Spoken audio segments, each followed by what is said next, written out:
to be here with two of our very distinguished panelists, Julie Ball and Maureen Vazquez.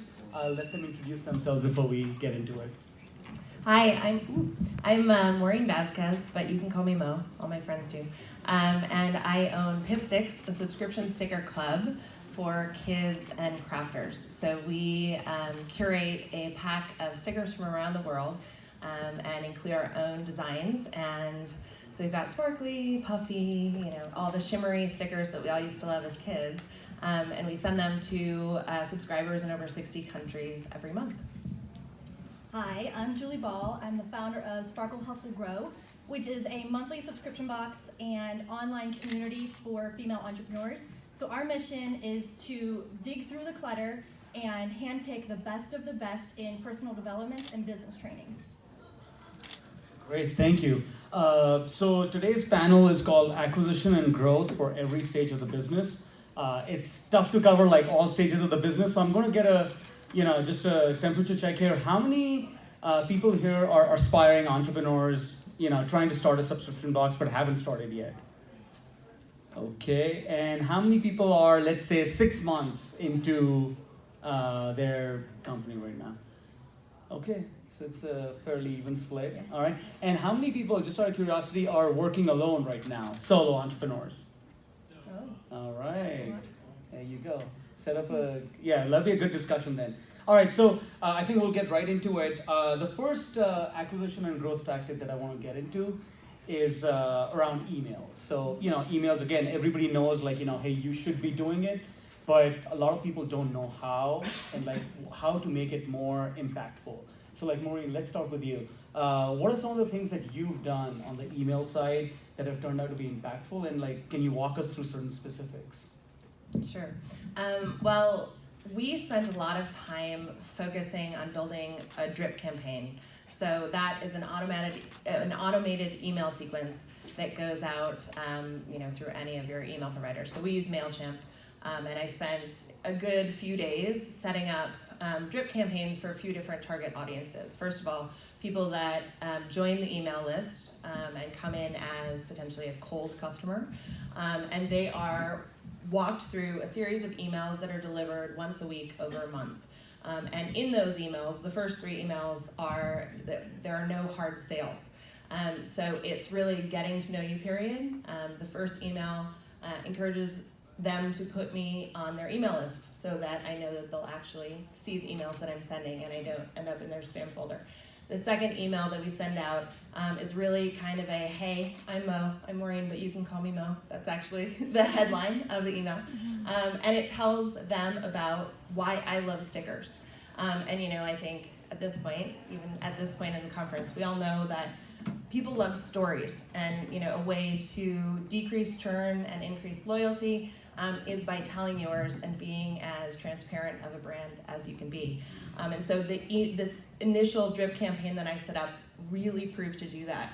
In the second email, I tell people all about why I started Pipsticks, my own love affair with stickers as a child, and then how I use them as a mom. The third email, I ask people to send me their own sticker love story. And this was something that, I just kind of threw in. It wasn't very prescribed. But in that, call to action, there's a link to my own email. And the number of responses that we get every week is just phenomenal. And those are people, who have read my story at this point. They're a little bit familiar with our brand and why I started the brand itself. And the connection that I make with people and that we make with people at that level is incredible. So they respond with anything from I've loved stickers since childhood to paragraphs and paragraphs of their emotional attachment to stickers and how it's played a part in their life. And so it gives me a real opportunity to engage with them on a personal level, or at this point, our customer service associate engages with them at that level. And then at that point, as a thank you for interacting and telling me their story, we give them a $5 gift certificate to Pipsticks. So it's a call to action to join the sticker club, at a point where we already feel like we know each other. And the number of people that actually follow through with that is incredible. So just to be clear, Maureen, so that we understand this correctly, the welcome series happens before the person has even spent $1 with you. Correct. Gotcha. So it's a pure, are you using it like as a nurturing tactic? Yes. Like let's connect with them on a deeper level? Yes, it's a nurturing campaign. Yep. So as soon as somebody joins our email list, and this is, whether they're coming in from our Facebook ads or from social media, if we've done collaborations and somebody's hit our website, anybody that joins our email list goes into this automated email series. But the best thing about it, especially if you're running lean, is that you spend a little bit of time up front building it, and then it just runs. So at this point, years after, putting in the time to build it, I have people constantly referring back to anecdotes that I told them throughout the series that really made them feel close to me. And so I believe strongly that it establishes a brand loyalty at the beginning, and the call to action that comes in email number 3 and 4 comes at a time when people are already warmed up and feel really close to you. Julie, what's your experience been like, at least with the email acquisition tactic? Yeah, so we do a similar thing. We do a welcome series for people that aren't subscribers yet. We're trying to warm them up, nurture them, but we've also implemented one for new subscribers. So with the subscription model, a lot of people still don't read all the fine print. They don't know that they're gonna auto-renew, which blows my mind sometimes. But in that welcome series, when they become a subscriber, we lay it all out in the first email. And then in the second email, we tell my story of how I came to start the box. And then we just teach them things along the way, like the next thing to do, what's next, what's coming. And we tell them to join our private Facebook group, so it really gets engagement up. And then the last one, we tell them about our referral program, how to earn a free box. The other way that we use email marketing, and this has been really impactful for our business, is we do a weekly email every Wednesday to our subscribers, and it recaps what's happened in the last week. We have a lot of activity in our private community for the subscribers, and we want them in there. We want them interacting, and that's building that brand loyalty that you were talking about, and it has helped our retention. At one point when we first launched it, our average length of the subscriber was right around the 3.5 mark. Within 3 months of implementing this weekly subscriber email, it went up to 4.5, almost 5 now. So it was really impactful to keep that conversation going. And we use MailChimp as well. It's nice. So it seems like both of you are saying, like, there is a common connection where you're using emails as a medium to kind of connect deeper with the consumer. Yes. To kind of like, not just, hey, here are my products, but like, here's my story. Yes. And here's why I'm doing this stuff.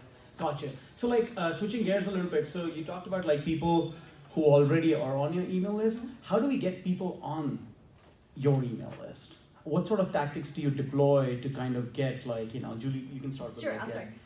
We have 2 ways on our website. We use what's called a welcome mat. And if you haven't heard of a welcome mat, it's kind of this landing page that pushes your homepage content down. We get ours through Sumo Me, and you can get rid of that welcome mat by either scrolling down, by subscribing to the email list, or just clicking no thanks. So that's one of the ways that we get our email subscribers. It's really high converting. And the other thing that we do is we offer a free download. So I have an ebook that we just offer a free download in exchange for your email address, and that converts pretty well. Gotcha. Maureen, what's yours? We do the same thing on our website, except instead of a free download, we offer inspiration, which I think says a lot about our subscribers because it really works. And I like to think we deliver that. But we, fundamentally, you have your welcome mat or, the subscription box on your blog or on your website, and then it's all about driving traffic to your website. Mm-hmm. So I think that comes, for us through social media, paid Facebook advertising, yep. Various other paid ads, and so you're using like other channels as pure acquisition strategies, and then when people get to the website, then you're finding ways to just get their email address, nurture them, and then go on. Yeah. Gotcha. Correct. Okay. So talking about like, okay, email's working for you. Let's talk about like performance metrics. So sure, each customer has a lifetime value, but like talk about the cost side of emails. Like, are you looking at LTV to CAC ratio, and like how like what sort of effort do you have to put in, or cost do you have to put in to get the value out? Well, this is again why I really love the drip campaigns. In addition to the nurturing sequence that we have, we also have a drip campaign for people whose credit cards expire, because obviously we know we automatically lose a lot of subscribers who are unintentionally unsubscribing. We also have an email campaign or drip campaign for canceled subscriptions.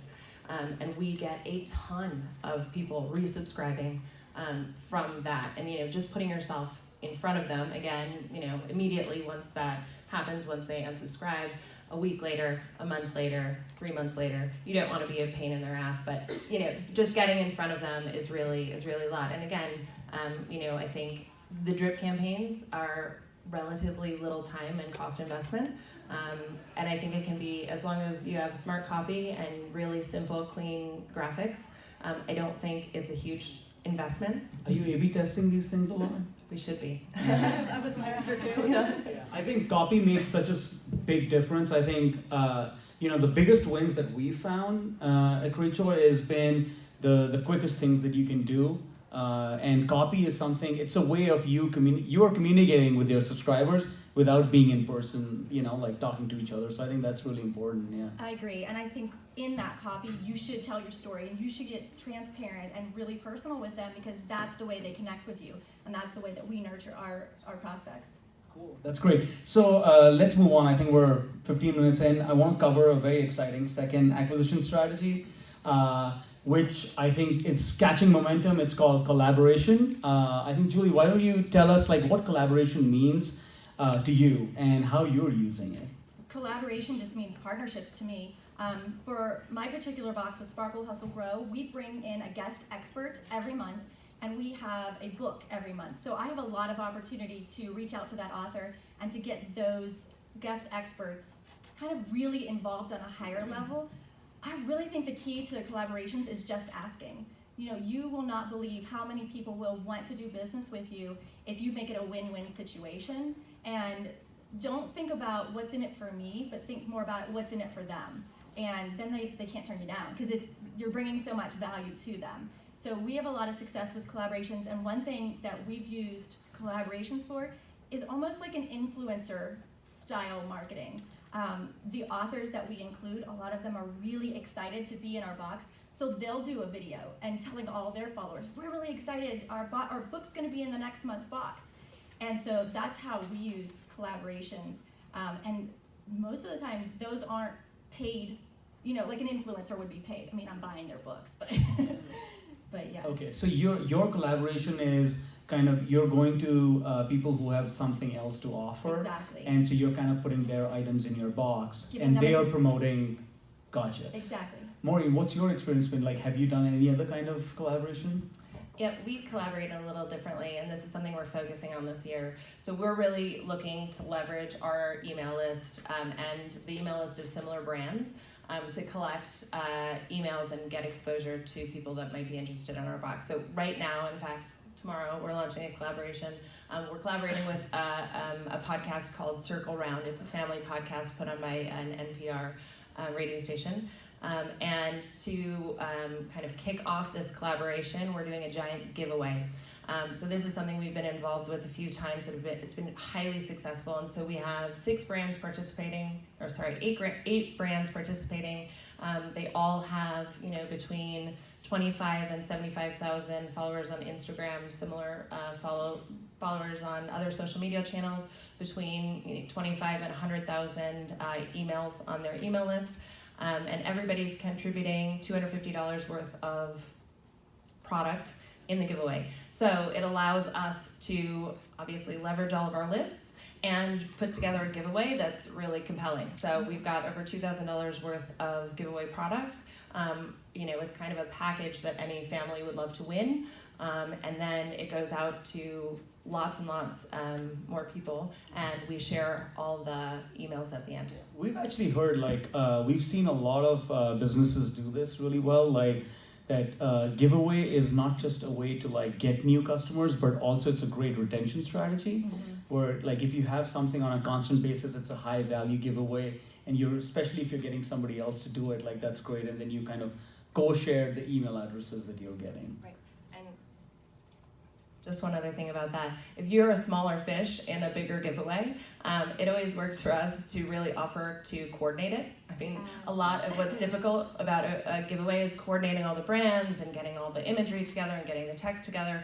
And if you have somebody on your team that can pull that all together, create the Google documents and then just share it, everybody is happy to donate $250 worth of product to get free exposure. So it's more the work actually which is more painful than just the money. It is. Gotcha. Okay. And to take it a step further, think about your vendors. Ask them to get involved. We all the time do subscribers only giveaways in our private community, and they love it. That's just building that brand loyalty. It's getting them excited about getting something that's exclusive to them, and the vendor loves it too, because then they're getting pushed in front of those new consumers. A lot of times we'll include coupons or bounce back postcards for those vendors. That's another great collaboration. It's showing your vendors that you are really taking it to the next level and you want them to earn business from it. Again, being that win-win situation. Have you explored ever partnering with other businesses, like other box companies, like, to have some sort of a co-branding campaign? We've considered it. We haven't done that yet because we're such a specific niche. We are women business owners. And so while it might make a match for another box to get in, a postcard in ours, we haven't been able to find that just perfect partner. So if anyone's out there, I would love to talk to you. Mm-hmm. Yeah. What about you? Similarly, we've been in other people's boxes, but our biggest challenge is we ship in envelopes. Oh, that's true. So, That's right. Yeah. Can't put much in there. Okay. Yeah. Cool. That's great. Let's see. All right, I'm going to open it up to questions from the audience. I think we should take a couple. I'm sure a lot of new entrepreneurs here, so you might have a ton of questions. Or not. Or not. All right. Oh. There you go. Have you tested about how much discount to give up front to get a customer to sign up? For us, it's been kind of I think we find that we usually offer about 10 to 15%. One thing that we do, we have a one-time store where you can, we sell overstock of products and other new products that come in, and one of our subscriber benefits is they get 5% off of everything in our one-time store. So anytime we're offering discounts in general on our one-time store products, we have to take that into consideration. We find that the best customers, the ones that last the longest, don't really care as much about discounts. Yeah, I think that's really important. I think what we've seen is when we do a lot of testing, if you start with discounting, I think the concern always is that you're going to build a brand and you're going to get a lot of customers that are price sensitive rather than focused on value. And these are some A/B tests to run. Like, you could have the copy of a discount buy. We've seen people come to our website from hey, there's a coupon or whatever it is, but they don't actually check out with it. So it may be a way to get people to click to your website, but we've seen that people will come where it's like exclusive coupon or whatever it is, but they don't end up using it. So I think there's always a fine balance. At Cratejoy, we try to be very careful with couponing and discounting, and we don't try to do it too often because we want the brand to be built on the most what we're providing is value rather than price. Yeah, for me, we did test this, and we found that the lower the discount, the longer they would stay around. They were a more valuable customer to us. One, because they were used to paying close to what they would be paying every month.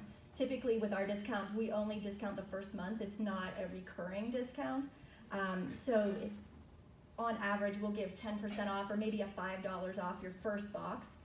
But we really want someone to almost get trained to pay the full price, because that's what's going to happen month after month. So definitely the big discounts hurt us in the end. One other thing to note on that, when we have run discounts, we often get kickback from our existing subscribers saying, what about us? We've been with you for a long time. And of course, the people that unsubscribe and then resubscribe to get the discount, and then something gets messed up with their account. And so it's usually ended up in a customer service thing. Yeah, my suggestion is I think when you're looking at what value the discounts create, always look at retention. Don't look at just the first purchase, but also look at the lifetime value, because that's where you'll see that usually discounted folks could be higher churn or potential for higher churn. Yeah. Sorry, please, yes. as a startup company, what do you suggest? Is it worth investing in acquiring customer list, buying customer list, or is it better to just like wait and have your launching site and launching page and drip down one by one? Julie, you want to take that? So you're asking if we buy customer lists? So is Yeah, that what you're saying? invest I in haven't buying. done that personally. We've built ours from the ground up. Again, I really want to say that you have to get to your target customer. You really want that specific person. If it's a good collaboration, that might be a way to build up that email list, but I wouldn't ever specifically outright buy an email list. I've never heard good things about that. Yeah. And in fact, MailChimp is crazy about Do making you have sure permission? Yeah. about the quality of your subscribers and how you acquired those subscribers. So your email list, at least for us, is our most valuable asset in terms of marketing, and we would never want to jeopardize that by being or making MailChimp angry. Yeah, we've tested everything under the sun, and including trying out a couple of email lists. It doesn't work. It didn't work for us. In some industries, I'm sure it might, but it's not something that's been fruitful at all. Yeah, to add for me, I did a collaboration at one point with much larger companies, and everyone shared the email lists because we were all part of the promotion. I was so excited. I got 11,000 new email addresses in 2 days. There was the worst open rates and the worst unsubscribe rates ever. So I just deleted all those emails, and I'm like, I can't work with that. I'm just gonna work with the people who really want to be here on my email list. Yeah, people are getting too many emails, and if they Yeah. don't recognize, they're like, "What the heck is this?" Right? Yeah. You Okay. get angry sometimes too. Yeah, absolutely. Yeah. Unsubscribe rate. Yeah. Sure. I've seen a lot of trend. A lot of subscription companies are integrating social impact into their business. Mm-hmm. Love that. How are you guys? Have you guys thought about that? Are you doing it? I'll start. Yes, we do have some small components of social impact, but we haven't announced it, but in July, our box is going to be themed around social good and how you can incorporate social impact into your business. So, spoiler alert, yes, so I'm excited about that. I would love to really align our box with something that had to do with social good. Honestly, our bottom line hasn't allowed us to do it. And I think for me, it's kind of a constant battle with really wanting to do it on a big level and understanding that our business can't operate that way successfully. So the way that we've navigated that is we have seasonal things. So during the months of November and December, if you buy a gift subscription, we give a sticker pack to a homeless child. And so we do it on a seasonal basis.